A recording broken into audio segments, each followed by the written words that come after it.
இந்த 3 பாட்டுமே ஒரு ஒரு தடவை எழுதும்போது என்ன மாதிரியான ரியாக்ஷன்ஸ் எல்லாம் வந்து ஏரமன் சார் கிட்ட இருந்து மணிரத்னம் சார் கிட்ட இருந்து வந்தது? அந்த ஒரு ஒரு கான்வர்சேஷன் இருந்திருக்கும்ல, இது போடலாம் இல்ல இது பண்ணலாம்.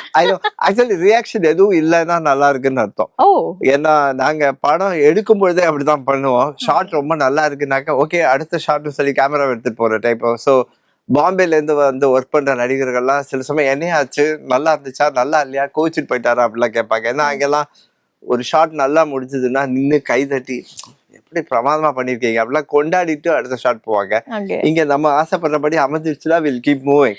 ஸோ படிச்சுட்டு ஓகே ரெக்கார்ட் பண்ணலாம் அப்படின்னு சொன்னாலே நல்லா இருக்குன்னு அர்த்தம் நான் வச்சுட்டு இருக்கேன். இது நல்லா இருக்கு. பட் ஏதாவது ஒண்ணு சொல்லிருப்பாங்கல்ல, ஒரு ஒரு வேர்ட் ஆச்சு. நான் இன்னைக்கு கார்ல வரும்போது எங்கேயோ கேட்டு வந்தேன் சிவா ரொம்ப நல்லா இருக்கு அப்படின்னு எங்க டைரக்டர் சொன்னாரு. ஓகே ஸோ அதுதான் அவருக்கு ஓவராலா பிடிச்சிருக்குன்னு அர்த்தம். ஆமா சார் நல்ல டியூன் அப்படின்னு. நானும் அவரை கொஞ்சம் இன்னும் கொஞ்சம் இழுத்து பார்க்கலாமேங்கிற ஆசையில இல்ல வரிகளும் ரொம்ப நல்லா இருக்கு அப்படின்னு போட்டு வாங்க வேண்டியிருக்கு.